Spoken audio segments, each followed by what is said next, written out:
Hello, everybody. I am Katie. And I'm Caitlin. And this is the Who Has Time for This podcast, a podcast where we delve into complex topics through the lens of our own unique perspective. All right. Today we're continuing Caitlin's led conversation about different rules in different places and society's attitudes toward families and children and beer and community. Yeah, and first, before I get into this, I wanted to point out my shirt. I forgot to point it out last time because we record 2 episodes at once. But it says Be Good Neighbors and it says 250. This is Pantsuit Politics merchandise, my favorite podcast. They asked followers to design shirts to celebrate America 250, and this was the winning design, cool. And I had to buy it, obviously. And Be Good Neighbors is kind of the essential premise of what we're about to talk about, so I wanted to put that out there. I also recently went to Sesame Place, which is the Sesame Street theme park. There are 2 locations, one in Philadelphia, or outside of Philadelphia, and one in San Diego. You said Sesame before, and I didn't know what it was, but then we had moved past it, so I didn't ask you. Yes, Sesame Place. Sounds amazing. And I wore this shirt there because, who else knows about being a good neighbor than the residents of Sesame Street? So that sounds fun. I want to go. It was fun.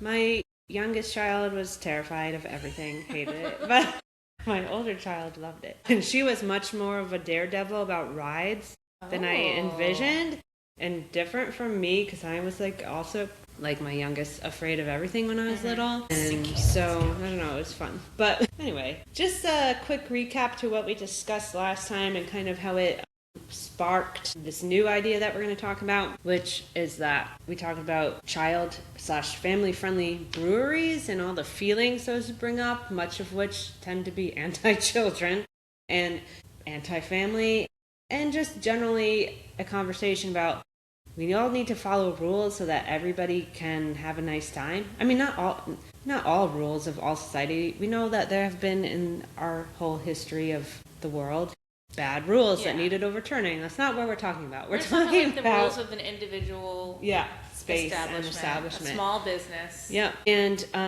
while I was putting together the episode we discussed last time, I had this thought, and it's a thought that I've had for a long time, and it kind of we first kind of started talking about it in the George Bailey episode of we're all kind of too isolated, and why are we too isolated? And I couldn't name it back then. It's just we all know we're lonely.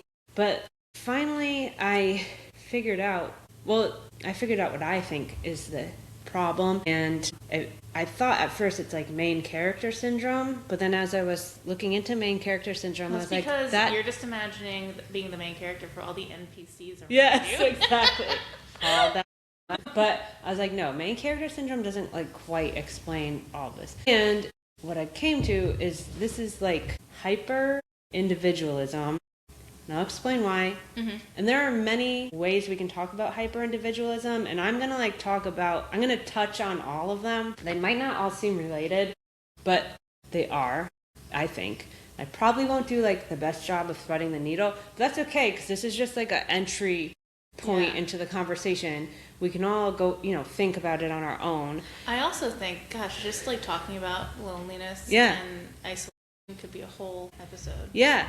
But the individualism is both people who don't think the rules apply to them, and that whole isolation and loneliness epidemic, it spans the whole gamut. And one way I saw it referred to as was late stage individualism, which kind of dovetails where we feel we are with capitalism and consumerism. And the idea of late stage means you've reached the last stage of where this can go, it's and past its peak. It's starting to eat itself, and you either collapse as a society or figure out a new way. So we're just gonna go with we're gonna take the lessons we're learning and try to figure out a new way here.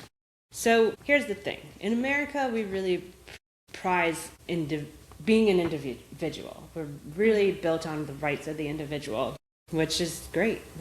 We want that. But we're going to take a step back. We're going to define individuality versus individualism. So, big difference. Yes. Yeah. Individuality is what makes you you. So traits quirks, things that you like, your affinity for things. This is worth celebrating. Individuality is important. We're all different people and we're all unique. Individualism is the philosophical and social stance that elevates individual autonomy and moral worth above the collective group. And having a bit of this is okay, but I think we can probably all agree, and you might agree by the end of the episode, that we've taken it a little bit too far. We are very much fixated on hyper individualizing all of our everyday experiences to the point where, and this is the general we, I'm not saying me or you, to the point where we're like not thinking of other people when we're in public. And like individuality, like there's room within a community for every individual and their individuality. Yeah. But individualism is like, I want to just have me and not rely. Yes. Yep. It's exactly. It's about like reliance being seen as like a defect and a weakness versus like community building. You can rename reliance as community building and like see it in a positive way. Sort of the like reliance on community without the contributing to community. Yes. That we see a lot too. Yep. And like a little individualism, like I said, is healthy in a democracy. Like the fight for civil rights was like protecting these individual rights for people who didn't have them. I mean, that's not specifically individualism, but we were putting the rights of this marginalized community center stage because we wanted to protect them and secure them and defend them. But then it didn't like go crazy like only they have rights, you know, like what I mean? Like we all had, for a brief period of time, we all you know what it makes me think of is like in like the LGBT plus community, there's so many different ways someone can identify and so many like tiny little different labels. And there's room for everyone under that umbrella. Yeah. And like there's room within the community for all of that. But then you get people who are like, well, don't, like that guy who wrote that New York Times article who's like a gay guy, and he's like, I think we've pushed it too far. Oh yeah, I know who you're talking about. White gay men can get married. And now the trans people are doing too much. And it's like, I forgot his name. He's on Bill But Maher. like there's room for every individual identity within that community. Andrew Sullivan, maybe. Yeah. And like so his opinion is individualism. Whereas individuality is like all of these like micro labels are like there's room in the community for them. Like that's individuality. Exactly. I don't know if that's what came to my brain, but it's like, because when I think of individualism versus individuality, I think of communities. Yeah, totally. There's so many ways to manifest individualism. So it was sparked in my head when we were talking about the ways some parents just don't follow rules and let their kids run around, because I think that individualism is that specific example is taking the form of, I want to enjoy myself and my friends in this experience, and I don't care what my little children are doing, and I don't want to ruin their fun time either because they're here. And like, so that's the people who are like the employee can tell them that they're doing something wrong. Exactly. But individualism, or like hyper individualism, late stage individualism, whatever, toxic individualism, covers that, like how we misbehave in public basically, as well as a whole thing like the whole like we're turning inward as in a society and not building community, and like isolation in general. Like, so there's like this whole huge umbrella of how to talk about like individualism. Instead of... And there's ways to talk about individualism where we're criticizing the people who are taking advantage of it, and also ways to see it as a problem that needs an antidote. So this conversation is going to be kind of looking at it in all these different ways, and they could each become eventually their own follow-up episode. But I'm kind of just going to cover, like, from a high level, everything that I was thinking, and we might talk about it more again another time in like a very specific way. So. Because one of the things that this podcast is big on is like nothing exists in a vacuum. Yeah, exactly. So like these larger overreaching issues and problems trickle down into these smaller specific issues. Yeah, totally. So this brewery issue is like connecting to this big thing that's happening. Yep. And of course, this individualistic society is like quite uniquely American.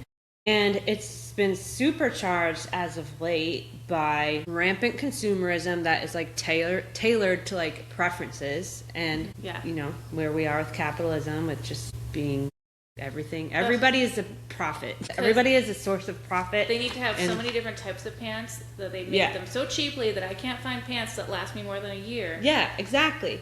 And like it's basically like it's all connected. The capitalism, consumerism is exploiting this individualism, like this like wanting to be individual. It's sending us further and further into our little caves. And then social media algorithms and like data targeting or whatever is like pushing these super specific things your way, and it's all coming together.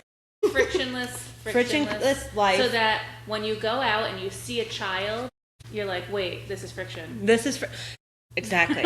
We have removed. What do I do? I hate this. Hinted at this in the George Bailey episode that people cannot deal with friction anymore, and now I finally figured out the name for why, and it's we're gonna call it late stage individualism, and it's all and it's like nobody's fault, but it's everybody's fault. You know what I mean? and I'd say most of my blame goes on the big corporations. Oh yeah, of course, the ones who are now mining it. But I feel like lots of things happen like. They don't set out for them to happen, but then they do happen and they take advantage of weird ways. Mark Zuckerberg is a big weirdo, but I do believe in his weird way, he was trying to connect with people. He was not doing it correctly or right. Well, now it's spawned. Yeah, right. So it wasn't like a good reason why, but like the human need for connection was. But he was. But then weird, money became. But now money became the overall money, power. So separating people is more profitable than bringing them together. Yes, money and power. So it just kind of like became a disaster. Yeah. And I don't believe rating girls by hotness is a good reason to start a social media. On that. But I can see he was like had trouble making friends or whatever. This was his very dark way of doing so. And now we're all suffering because of it. So where did like American individualism originally come from? Well, according to Reddit, it came from these 3 different pillars. There was the frontier mythology, which is the lone pioneer origin story where we're like going west and discovering new lands. It was called like rugged individualism. You would make your way to the west. Just you and your like immediate people, Lewis and Clark.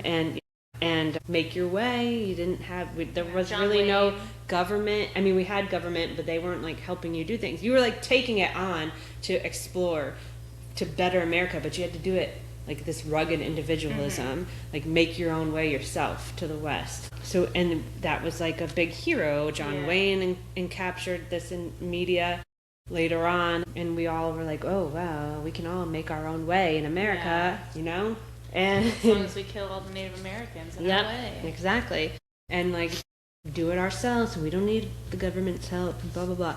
And then there's the market logic of individualism in that the economy rewards people who bring themselves up by their bootstraps and like work really hard. And this turns like we build together, which is like what it was before the markets took over. It turns that into you alone are responsible for your outcomes, which we know is like a big conservative value. And then there's moral framing that where self-reliance is a virtue, asking for help is coded as weakness. Again, that's another conservative leaning. And right now we are under conservative leadership. So you can kind of see like right now in this moment why these things pick up. But this has been going on for a while. We've like been building to this point. So we've been glorifying self-reliance and making it impossible to actually achieve fulfilling life, because a fulfilling life comes from community and finding yourself in others. And obviously this has all sorts of impacts like on how we view our politics, how we view each other, it's gotten to a point where we are just as a society, as a community, as a culture, putting the individual before the collective good of everybody. I mean, and like see how like our current president like won by dividing people even more. Yeah. And, like rather than community, it's all about separation. Trump is a uniquely talented person in this way that he latched on to this and evolved from it, kind of. And terrible situation. But think back to, obviously I'm always going to think about World War II and It's a Wonderful Life and George Bailey, but like back then, we were all united against a common enemy.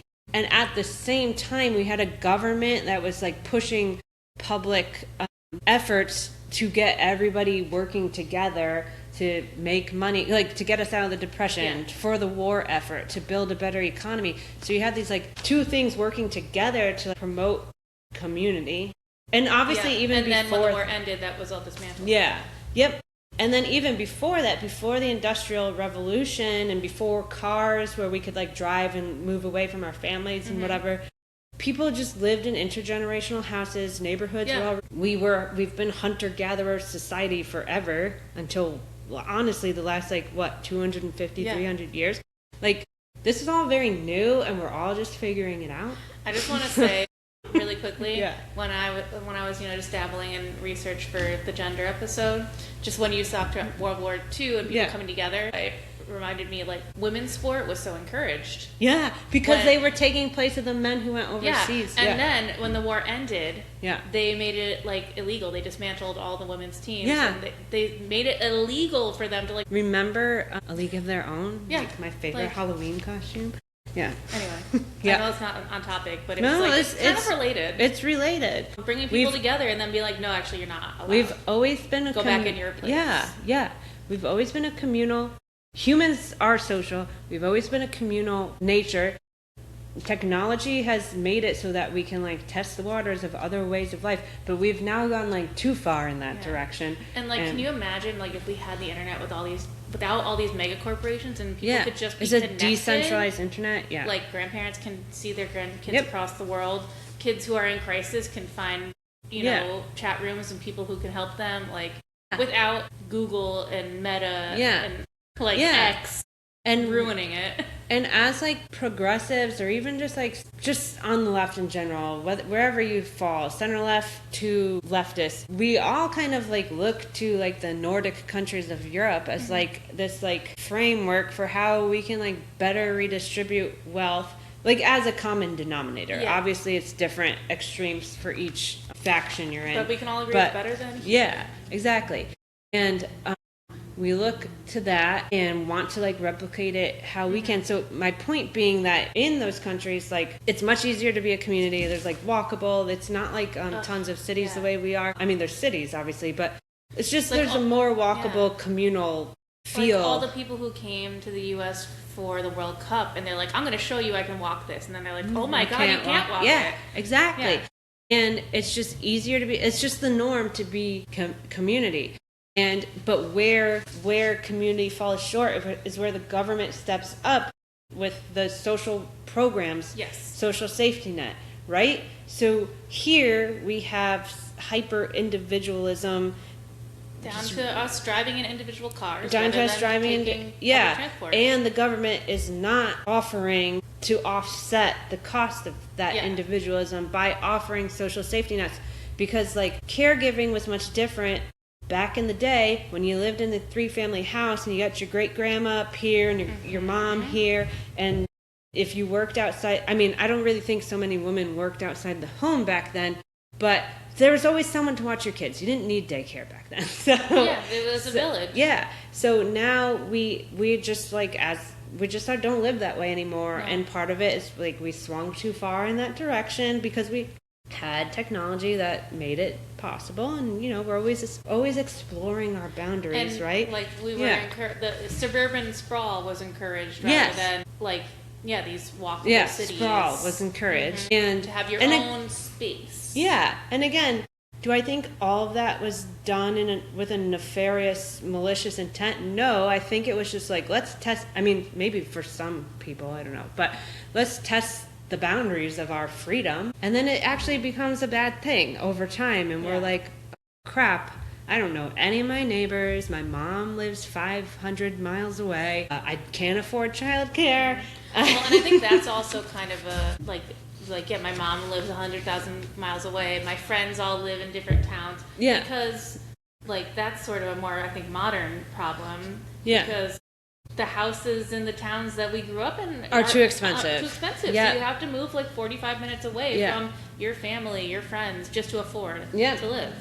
The point is, it's like it's all interconnected, and whether there was malicious intent at the start, which I feel like it wasn't so much malicious as like, this is freedom, this is what freedom looks like, and we're a free country, so let me go move wherever I want. And then that gets taken over by people who have just want to drive profit, or whatever. They just, and then other people come in and they're like, oh, I can see society is breaking down, so let me take advantage of that too. And like, this is kind of off topic, but like, you see, I'm always seeing people being like, I'm gonna move. We're in Connecticut, which like higher taxes, high cost of living area. But we have more social safety nets than other places. Mm-hmm. We don't have enough, paid leave, but like not enough. No, but like better than nothing. So many people have been like, I'm gonna move to South Carolina or North Carolina or like somewhere else because it's so much cheaper there, and then they end up coming back because they have it's no cheaper, family. But there's no social safety net there. There's no like government assistance. That's why it's more expensive here, because we have more of that. Like when you look at those like Scandinavian countries, they're like, oh yeah, I don't mind paying more taxes because I get this this return, because I'm also not going broke when I go to exactly. Like I get like mandatory leave, and then, you get like 2 months off every year. And you pay more in taxes, but you get more value out of those taxes versus us paying for every single thing, and it costs too much. Like our taxes are going to the war effort. Right. Imperialism. And my whole like political foundation is built on the fact that where you don't have is where the government should be, not the community, but like offering that assistance. First of all, the caregiving and healthcare industries are two industries that just should not be part of the marketplace. We've tried it. It doesn't work. So those should be government programs, just as they are in Europe, and be able to provide these like basic things to people. And for anyone who's going to be like, oh, but places with socialized healthcare, the wait lists are so long. Is that any different than They're here? long here. Yeah. What are you talking about? Yeah. And then you also don't go broke when you get diagnosed with cancer. I'm like coming to, I think as far as like a policy battle, would be fine if for now it was like healthcare costs for people making less than X are going to be free, and then for everybody else it's capped at 5% of your income or something. Like if that's where we net it out, that'd be like 8 million times better than where we are. But it all depends on our realities. We need the rich people paying into it. Right. Oh yeah, to be able to even provide that. Yeah, totally. And I'll tell you, if we had Medicare for all, I would not be stressing so much about paying my rent every month. Yeah, exactly. And I think that would be the goal. My clients have to pay so much. Right. And I'm not getting paid enough. Right. So where's all that freaking money going? It's going to the pharmacy benefit companies. Managers or whatever. It's going to the insurance companies, Yep. Who keep calling me and telling me, have you considered seeing them every other week instead of every week? I'm like, no, I don't think that my services are going to cure his autism. Sorry. Yeah, I mean, I think that if we regain control and we have a democratic president, they should just go all in and try. But I think at least make it monumentally better than it is now. I think we're going to see change. Yeah. Not even like within our lifetime, like within the next 10 years. Yeah. And I think we've just realized that there are certain areas of life that can't be commercialized. Healthcare and caregiving. Caregiving from babies to elderly people. Yeah. It doesn't work. It's not a profitable thing. It should not be made that way. It should be provided as human basic rights. Watching my either elderly clients or clients with debilitating health issues that live in assisted living, watching them be able to afford less and less help where in their assisted living is horrifying. Yeah. And we've gotten to where we are today due to this like whole swirling dervish of individualism and capitalism, and then throw social media and algorithm. Like assisted living. Yeah, they should not be privately owned. No. And algorithm-fueled echo chambers on top of it. And it's like, we're just in a crisis, right? We're in a crisis. And no one succeeds alone. No one was ever meant to. We've always been like a communal gathering society forever. So, or whatever we are. Yeah. What are humans called? Not a race. I can't think species. We're Oh. species. That depends on being social. So this distorted form of self-reliance treats success as like an isolated achievement rather than part of something bigger, and that's what a lot of our economy is built on. Like, you can have the American dream if you work hard enough, and and it denies. And maybe that was true for white men in the 50s. Yeah, right, exactly. It was. And, it's not even true for them anymore. Exactly. It denies interdependence. It rewards competition in a way that erodes the social fabric. That's where we are right now. Our social fabric is very thin. We got to knit it back together. It's seductive because it promises control and freedom, but we're learning it actually produces like disconnection, loneliness, and a craving for meaning that can never be satisfied, because meaning comes from other people. So hyper-individualism promises control and freedom, but it actually produces disconnection, loneliness, and a craving for meaning that it can never satisfy, which is why, like we said, we're all lonely. We can't figure out why we're not happy, right? Besides the obvious things like Trump. And it's because we're like not seeking fulfillment in other people. And my tangent is that sometimes I wonder if, because I'm a mom, I have 2 kids. My husband and I are like perpetually deciding if we want to have a 3rd kid, which we do, I think. We can't afford it right now, which is part of the problem. We have to wait to space out these daycare payments. But the other thing is sometimes, especially when I'm thinking about this brewery discussion, and I don't think this is every parent. I see this a lot on social. Obviously, it's always you see it on social media because everybody's living their best life and throwing it out there.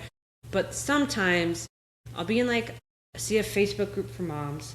I'm in this like Peloton Facebook group for moms because I had a Peloton account like 5 million years ago. And, so the moms in this Facebook account are a little, they're like a Caitlin thing to be a part of. Yes. They're like higher income people. So they have, generally, not everybody, like some people like me and have like a fake bike and just pay for the app. But I don't even do that anymore. But I'm still in this group. It's a moms who do Peloton Facebook group. And you can just tell, they're like, I'm vacationing over here and I'm doing this. And they're like higher income people. And they're always like, we have 2 kids and I'm thinking about a 3rd. But like, when you have a 3rd, you have to think about like, we can't afford our trip to wherever anymore.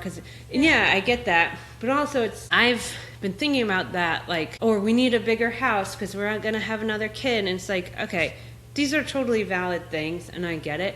Then other times I'm like, do I want another kid, or do they want another kid because they want another kid? They want to add to their family, whatever. Or do they not want another kid because they don't want to disrupt their lifestyle? And it's like, what's more important to you?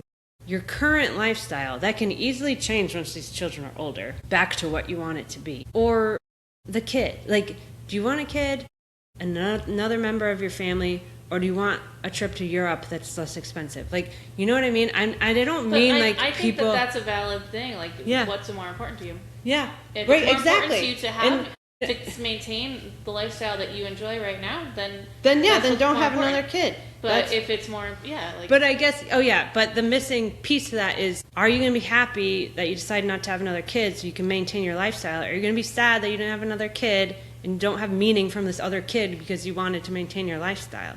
Like, or maybe is the they get meaning from their lifestyle. Yeah, right, exactly. Traveling brings you meaning. No, totally.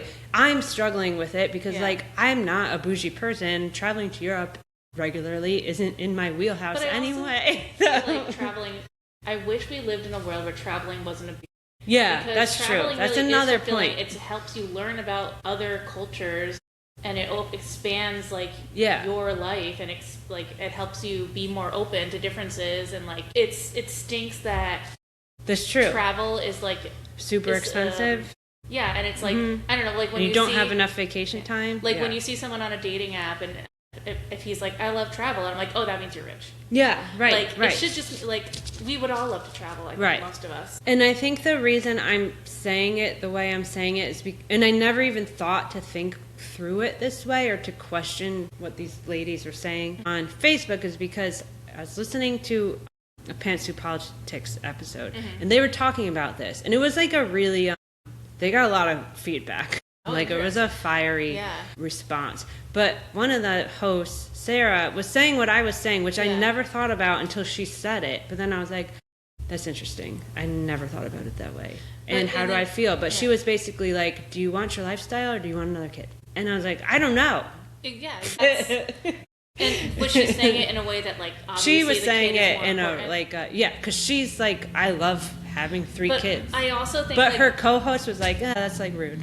So what that immediately brings to mind for me is all the women who their doctors tell them they can't get their tubes tied. Oh, yeah. Because you'll change your mind. You're going to want a kid. Right. You're going to want another kid. And it's like, well, no, this is my choice. And the lifestyle that I have right now and the life I have right now is what I want. Yeah. And I don't want another kid. Yeah, totally. And so, like, that's equally as valid. Oh, yeah, it's totally valid. It's, if you are done, you're done. That's all there is to it. But no, I do think that's, like, an important choice. And, like, if people are going back and forth, it's not a wrong choice. You've got to figure out which one is more important to you. Right. Yeah. And I just think, like, we all talk about the declining birth rate and everything, and obviously we point to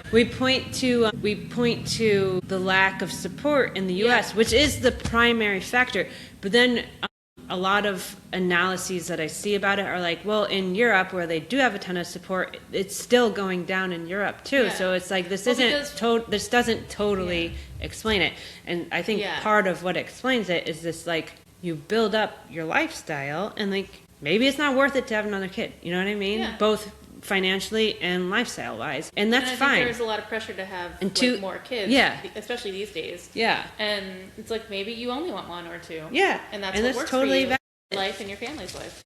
Exactly. Yeah. So, but it kind of touched upon this individualism topic because your lifestyle is your individualism, and that doesn't mean it's bad. Some people do make it bad, like the people who don't watch their kids at the breweries. But, like, it just, I don't know. It just made me think of that debate that I see. It's like, well, if we go to Disney World with 3 children, it's going to be much more expensive than with 2 children. It's like, yeah, that's true. I don't know. I don't know what to tell you. Yeah. Don't go to Disney. I don't know. Or do go to Disney and don't have another kid. Like, you feel like very first world problem. But if that's your lifestyle, that's your valid thing. Like, I don't know. It's also, I shouldn't be, like, brushing these people in broad strokes, but I don't know. I could assume, like, in the Peloton group, they're probably saying it in a way that's is very annoying. Like, I don't know, like, you know, we have 2 kids and it's tough to, like, afford things, and we really like taking our vacation with them, and and it's part of their life, and this is the lifestyle we wanted to provide for them. That's a different conversation, I feel. Yeah. Or maybe it's the same conversation and I'm just being judgmental. I don't know. It is like, where does individuality and where does individualism start? Yeah, exactly. Yeah. It's also, like, if you're coming from, like, first of all, my family, we never went to Disney World until my brother was 16 years old. We're just not a Disney World family, and it's super friggin' expensive. So I'm not, like, one of those people who's like, I must take my small children to Disney World. I'm more of like, I'm going to wait till they're in middle school, and that's fine. Yeah, we went because my grandparents lived in 30 Florida. minutes away, and they had, like, passes of some sort. And so we got discounts. And, like, you don't have to justify it. It's just like, I'm coming from this perspective because that's how I was. In the 90s, what happened going to Disney World was so much different than it is now. It was more realistic. Also, we didn't have to get a hotel because you lived with my grandparents. Also, now you need to have, like, mortgage your house to go to Disney World these days. So that's the other problem. Okay, so we're, we went off on a little tangent, but this whole thing about craving a meaning that can never be satisfied when we have, like, these more, like, individualistic, isolated lives. There was a writer on Substack who basically said that individualism these days has excellent branding. It's I'm going to read the whole thing. She says, it seems like it's dressed up as freedom, self-respect, healthy boundaries, personal choice, moving to the city you like, dating people who align, buying the right lamp, learning your attachment style, and finally becoming the kind of adult who knows what works for them. It sounds intelligent, modern, like something a person should want after centuries of being told to shrink, obey, marry sensibly, and call it fulfillment. Of course, we wanted out of that arrangement and the promise of becoming a fully formed person, answerable mainly to ourselves, felt like progress, and in many ways it was. I'm not here to make some suspicious little speech about how people should return to being communal in a way that mostly means useful to everybody else. I mean that many of us have now built lives around independence and still find ourselves deeply tired by how much life now requires us to carry alone. Yeah. So individualism, she says, her name is Ayushi Thakkar. I will link her in the show notes. This is from a Substack essay. She says, the problem is that individualism makes us fluent in preference and a little clumsy at participation. I love that. We know what we like, what drains us, which people feel expansive, and which ones feel vaguely bad for our nervous system. We have become connoisseurs of fit, and while some of that discernment is hard-won and necessary, it has also made many people less tolerant of the ordinary friction that comes with real communal life. And she says, this is where modern life gets almost funny. Everyone says they want community, but community's not a scented candle you order after deciding your apartment needs warmth. Community is repetitive. It requires you to answer the phone when you're tired, go to the birthday you don't feel like attending, help someone move, remember the name of a neighbor's mother, make an extra portion, lend your phone charger, ask twice, forgive minor offenses, and survive being perceived in less than ideal conditions, which I love. Yeah, because that's hard. Being perceived, how, like, we're also fixated on our personal branding, which is the next point. Yeah. That, like, when we're perceived as less than that, we freak out. So I loved what she said. I think to what you were saying about like the like should I have kids or not, and like the individualism versus individuality. And wait, what was I gonna say? I had a good thought about that. I feel like that is like a good thought to tie it back to that with what she said. But it's like that's like a really, I don't remember. It'll come back to me later. Yeah, it'll come back. And I also want to go back to the parent thing or the mom thing again, because another facet that I just want to make sure I cover, because I felt it too. I don't want to like not like be inauthentic to that. Is that having small children is really, really hard at the best of times. Mm-hmm. It's really, really hard when you don't have these supports that we want, both family, community, and structural. And it can be so hard on your mental health that you might choose not to have another kid because your mental health can't take it. That going through this a third time. And I just want to say totally understand and valid reason. That whole losing that ability to tolerate the friction that comes with communal living. And there's antidote to that is kind of rethinking society. Is like there's this Buddhist principle that I learned from Reddit called interbeing, where you're not losing yourself and your identity and your own individuality in the collective, but instead you see yourself as an individual in community, which I think focuses on your contribution to community, like thinking of it that way. And today we're seeing what individualism, when taken to toxic levels, can look like when we're not that individual and community, but we're just like super just into our own hacking, whatever. It's not an inconvenience to other people. It shouldn't. In a perfect world. Yeah. It wouldn't be seen that way. Right. Because you can be an individual and still participate in a community, and your individuality and your differences throughout your individuality should not have any bearing on your participation in community. Right, exactly. So when we're talking about this like toxic individualism, it's what I think it looks like in day-to-day life, and also what generally when I researched other people agreed with. Hyperfixation on self-care and personal branding. Like, we need a little self-care. You need a little personal branding in this digital age. But, like, to the point where, like, you're, like, opting out of doing things, you have to, like, do your face mask. I don't know. That's an extreme and stupid example. But, like... But it, like, kind of illustrates. Yeah. Or, like, this fuels loneliness, right? Yeah. If you're, like, just, like, so, like, I need my alone time. We all need some alone time, but I do feel like and I said this in the George Bailey episode, like, people are just, like, door dashing their food and sitting on the couch and watching TV, and, like, we're all doing it. We're all doing it, and it's all rolling into one big snowball avalanche situation. So, recently, there was a post I saw about kind of that, like, you DoorDash your food and you don't even speak to the DoorDasher. Yeah. You're doing this and this and that, and there's no friction, there's no going out, there's no putting yourself out there. And the comment section had a lot of people with disabilities saying, but we need those things.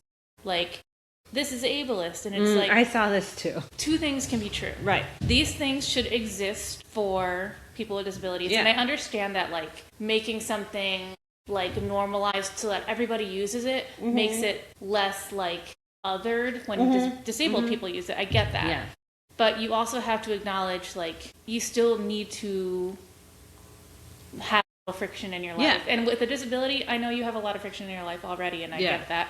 But, like, you've got to put yourself out there. Sometimes you have to go out sometimes. Which is for your own good, for your own self-fulfillment and everything. And yeah, like, no one's saying, you know, when restaurants were getting rid of straws because that was the thing that was going to save the environment, even though it doesn't. People with disabilities who can't drink without a straw were like, well, now I can't drink at these restaurants. And, like, yeah, like, those things should still be there and exist. But you also have to acknowledge the whole, like, capitalism behind them is really pushing us into individualism. Yeah, right. And it's like being framed it's like as a like two an things, American it's value. like a nuance. Yeah. It's being framed as an American value to have the freedom to do what you want. Yeah. Which is, yes. Well, it also fuels social anxiety. Yeah. The freedom to do what you want wasn't exactly what is in the Constitution. It's like you have freedom and you're protected by these certain rights. You don't have like, I mean, you do, I guess, but like if you want to like live in a community with other people, you don't just get to do what you want all the time. And I think that didn't need to be spelled out back then. I also think, like, this just popped in my mind, like, you know, to be able to do what you want all the time. The way that we are putting, like, billionaires on this pedestal, and everyone wants to be a billionaire because you get to do what you want all the time, and there is no friction. When you're shielded by money. You have a team of people who will just do your every whim because you pay them. Well, guess what? You don't actually have community because everyone hates you. Yeah, no, they don't have any community either. And that's like another aspect of this toxic hyper-individualism.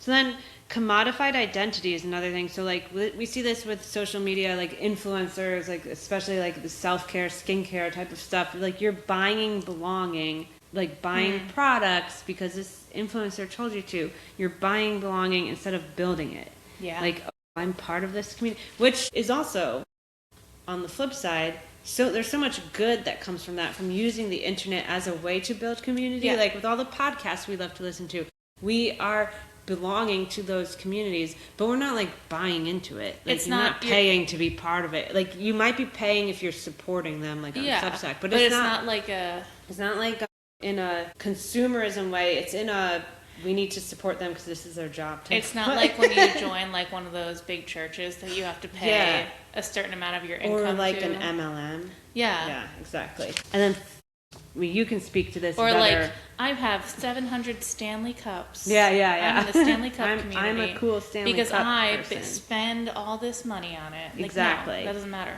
And then another thing that came up, and you can speak better to this than I can, is therapy speak being used as a shield, like boundaries as an excuse to dodge accountability. But yeah, I kind of said this in the last episode. Like, yeah, you have to know your boundaries. You have to know your triggers. You have to know yourself. But you also have to be responsible for yourself. You can't expect everyone in the world to know what your triggers are, and what your boundaries are. And you have to tell people your boundaries, and, you know, their response to your boundaries can, like, tell you about them. But also, you have to look at your own boundaries, too, and, like, make sure you're not, you know, becoming the person that they have to put boundaries in for you. Exactly. But, yeah, people use therapy speak, and they don't know what it means. Like, and all these, like, things that are based on fake science are out there, like, you know, the Myers-Briggs or whatever, that's not real. This fun thing you can talk about, I don't know, but like, or what's that one, Stockholm Syndrome? That's not real. If you look into it, that happened because a woman was kidnapped and her kidnappers treated her better than the police, so she sided with them because the police were assholes. So they were like, oh, this is like a thing that happens. It's a syndrome. No, the cops were just assholes, and her kidnappers were like radicals who actually had like beliefs that maybe like she was like, oh, wait, maybe you have a point. Yeah, right, exactly. They didn't go about it right, but like all these things. I don't even, there's just so much to say. So much. And then the myth of self-sufficiency, where we treat dependence as a character flaw, which is like hugely a big thing in motherhood right now. Like we think we can do it ourselves. Yeah. We don't have the programs in place to help us do it ourselves if we wanted to, like paid leave, universal paid leave, universal pre-K, etc. But it's become such everybody identifies early motherhood with being a lonely, isolated time. That shouldn't be how it is. And but I think we are so, as a culture, obsessed with self-sufficiency and see dependence as a weakness because of just how it's been framed through, like we talked about, rugged individualism, the frontier days and all that, and conservative, pull yourself up by your bootstraps type of messaging. That it's just like ingrained in us now. And even like, you know, if our country supported like, you know, more being able to afford to take a couple of days off, like when your friend has a baby, you could like take a day off and go and talk to them and help them out. Right. But now we're like also tired. Yeah. After working, like we can barely, even if you don't have a kid, you can barely you know, find the energy to socialize. Yeah. Yep. And I'm also thinking about this I just thought of, is like one of the biggest things about America is what is supposed to be an ability for small businesses to like prosper and thrive. Small business is the lifeblood of America. But like even still, you need help. Like during COVID, small businesses needed help from the government to make it through this terrible time. And I feel like needing help does not negate a small business's self-sufficiency. Like it can be hand in hand, and we want to make it so that small businesses can thrive. When taxes go up, you don't like the government bails out banks, right? They bail out giant, but a small business goes under because they can't get the government help. And I feel like, especially like small businesses that like mom and pop places, they're like often end up shuttering because the next generation doesn't like want to take them over, like the next generation in that family, because it's a struggle, because it's not making enough, right? So it's like, what do we do to make it appealing to take over your parents' business? It's not appealing right now. It's not an appealing prospect, and I'm sure it's really difficult. It's decision. The same amount of work, maybe more work, but it's more responsibility than just having a regular 9-to-5 in some YC company. I hear from my Italian side of the family, because a lot of these, especially in the New Haven area, a lot of these small businesses like delis and whatever are Italian owned. Yeah. And I hear the son doesn't want to take over. What a shame. And that son is so selfish and blah, blah, blah. I'm like, I'm sure it's not because he's selfish. I'm sure he's like, I cannot deal with this. I have 3 young children. Story about this. Yeah. And I can't do this. It's too hard. I can't do it. I have a friend who works at his family's Italian restaurant. Oh. And his father used to own it, and now his older brothers bought it. He did not want to buy it. Yeah. Because you know how many times we would be doing something, there would be a big event like that we knew about months in advance, and he still, like months in advance, still couldn't get a night off. A wedding or something. It's been a wedding in the past, to go to like his friend's birthday party. And it's like, because he has to be at the business, and it's the family business, so it's be all end all important. And that's like the highest importance in his life. And like, you know, he was in a band, and he wants the band to be his most important thing, but he can't. And like, I don't know. And he's like his social things have suffered. Yeah. It's just it sucks because you don't want to disappoint your family, and this is your family's like lifeblood and defining feature, but like also.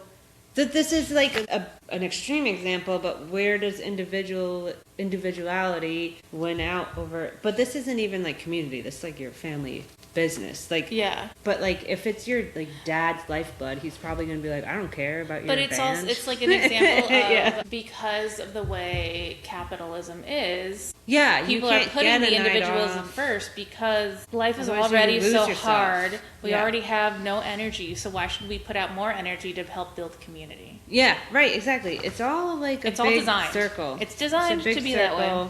Of never ending. It's designed to tire us out and make us need to rely on convenience and never have friction, because that's what keeps us in line. Yep. In this capitalist hellscape. And we really have to I think we're all waking up because we're all realizing we're like, wait, but I like do all these things. I'm not happy. I want to do all the skin. I want to make hair. I want to dance. I want to see my friends. I do all the skincare. I do all the meal planning. Yeah. I do all the meal prepping, but I am not happy. So what is missing? Yeah. And this is what's missing. So as talking about the capitalization capitalistic nature of everything is this whole thing that came because of social media of like personal branding becoming the enshittification of humans, which is a Medium article. I will list I want to read that. Yeah, in the show notes. But so I struggle with this because when you are on Instagram and you're trying to like make content and whatever, get attention, you do kind of have to think of yourself as a brand because you're like, all right, I gotta have like my color palette or whatever. But I'm learning that's just like not even. I mean, for like brands selling products, yes, that makes sense. But brands aren't people, and people should not be brands.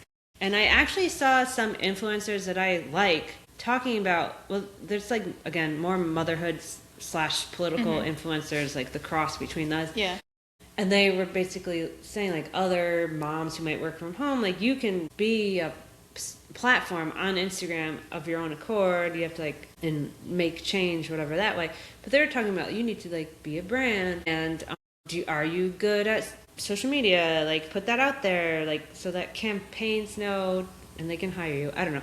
And it was like I get where you're coming from. It's like trying to empower women to like put themselves out there more on social media, but saying it through the lens of telling them to become a brand is it did not sit well with me, and I don't think it was nefarious. I think it was just a clumsy way to talk about it's it. Sort of that like monetize every part of your life. Yeah. Even if it sucks the joy out of your hobby. Yeah. Monetize it. Yeah.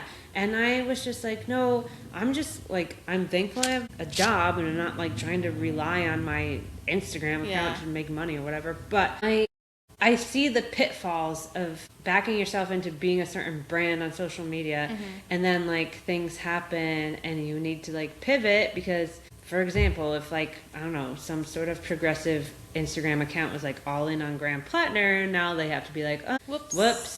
And then it's like, well, this is like, it's like a crisis of identity almost. And you don't, like, I don't know, sometimes it just doesn't leave space for there to be discussion. As we know, there's no nuance. And when everyone's like trying to be a brand, I feel like that just boxes everybody into their brand. And then, and even I had this with, I don't know, I did like some video talking about James Talarico because I like love James Talarico. Yeah. And I didn't mean anything against it about Jasmine Crockett. I was just like, James Talarico to me represents like this like future idealism. And I didn't mention this in the video, and I should have, but I like forgot while I was talking, was that the thing that didn't sit well with me about Jasmine Crockett's candidacy was her launch video was a video of her smiling slyly and a bunch of audio of Trump being like, she's a radical left lunatic, she's this, she's that. It said nothing about Texas. Like, Texas wasn't even mentioned. Not talking about her policies. Yeah, and I was like, I'm sorry, but this is not it. Like, I know people really like her.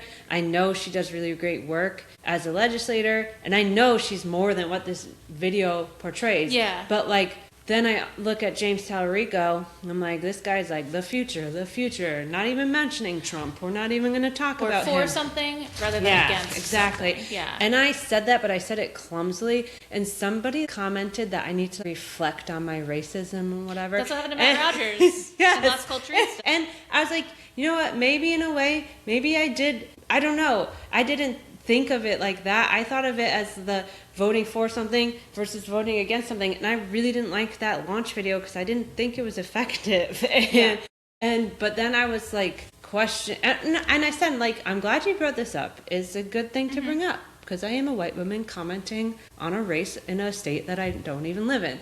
And then it made me think, and we had a nice little back and forth in the comments, and we both came away happy from it.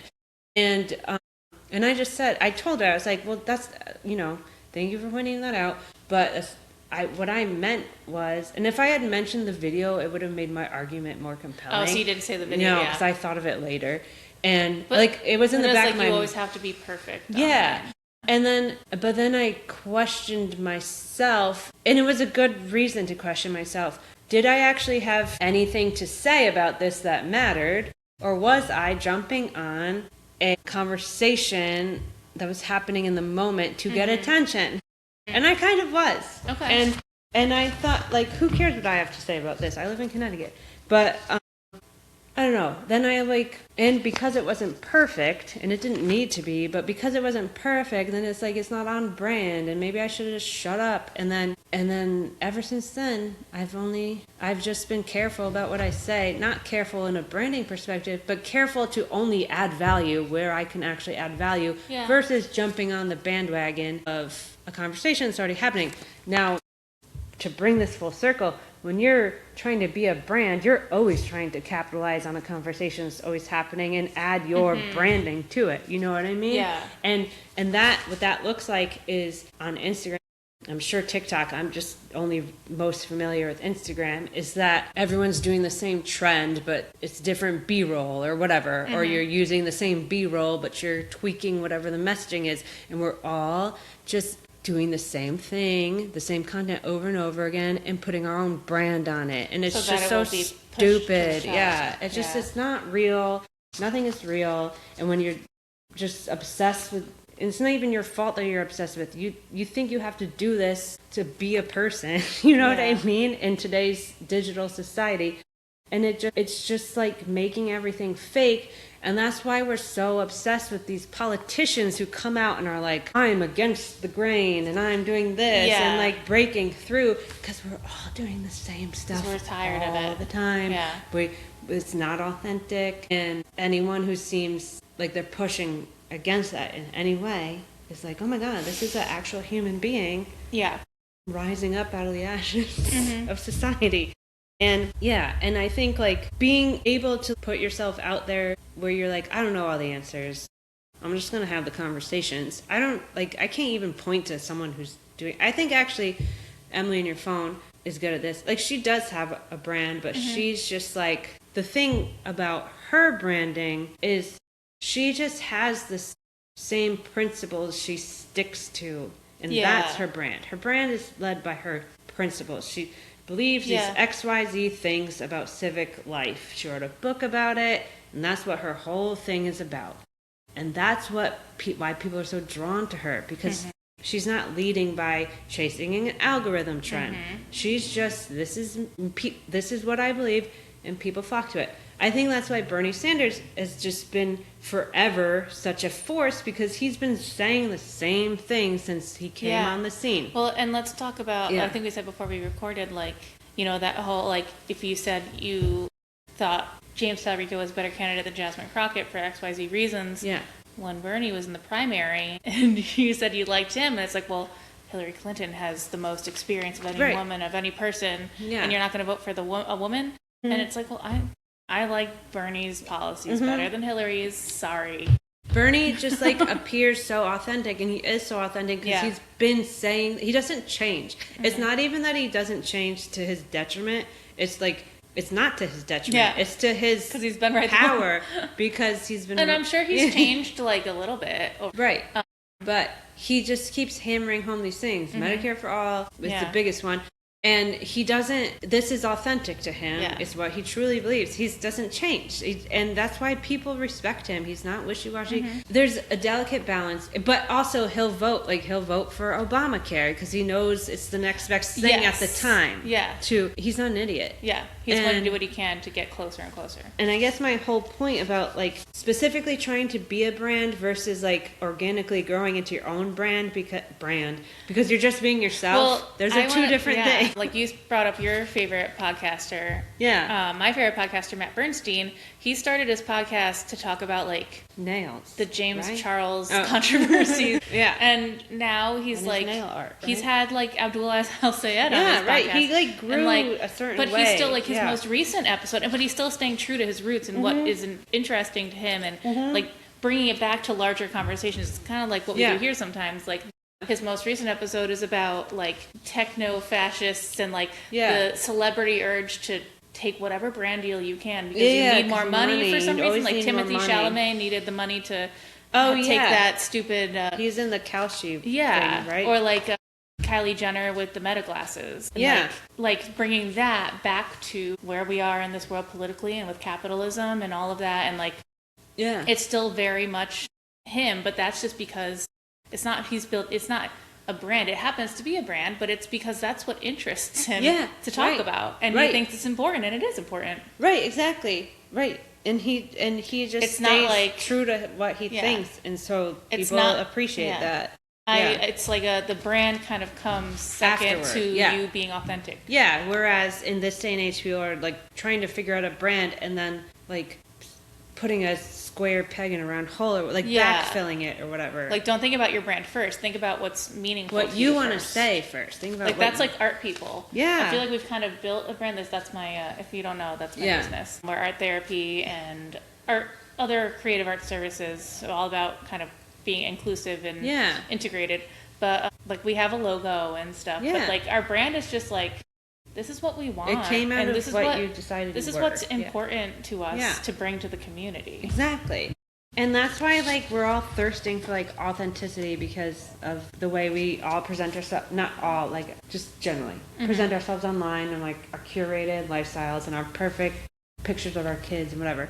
And that's why I don't do social media. I wish I did. I have an Instagram. I did post a picture of me at the Trixie Motel because it was a good picture. It was a great picture. But before then, I hadn't posted anything for like 3 years. Yeah, and with consumerism the way it is today, it taught people to treat their own identity as like a product to market, especially on social media. And this branding fills a vacuum, because when people lack real community, a personal brand that people flock to will simulate that community. And again, some people are good at this. Like, I'm a proud member of the Pantsuit Politics community, Emily in Your Phone community, but those aren't substitutes for my real life community. Let's go back to when I said, like, we're all doing the same trends and with the same trending audio and just, like, changing one thing, which I'm guilty of doing. And I actually have one really good video that came of doing that, where I have, like, 500,000 views. But like also that's incentivized by like the capitalism. Right, and the to algorithm. Get yourself pushed up, you have to participate. The algorithm is based on trending stuff. Yeah. And like sometimes you do add your own spin on it, and it does humanize its trend. Yeah. And those do really well. So my thing that I did was like an eldest daughter thing. And so I saw someone posted it, and then I took the same trending audio and I put like B-roll of myself, and I changed some of the things based on my experience of being an eldest daughter, and it hit a nerve, and like got shared a million times. Cool. And that's whatever, but like it's just a dumb video that took me 2 seconds to make. You know what I mean? You never know what's gonna do well. and so iterating on all these trends, and that just being like what we just do over and over and over again on social media, it's like here we see that individualism ends up stripping people of their individuality, because we're all just doing what everybody else is already doing. And with that, Katie, what's one thing you're making time for this week? What am I making time for? Well, you know what? I did a lot of walking, like a lot, the last couple of days, and I have plantar fasciitis, and that made my foot hurt. So I am making time to stretch. Yeah. So I can finally get back to the rock climbing gym, because I haven't been in months. Yeah. Yep. Great. That's what I'm making time for. What are you making time for? So I thought about this, and I feel like this is a good one.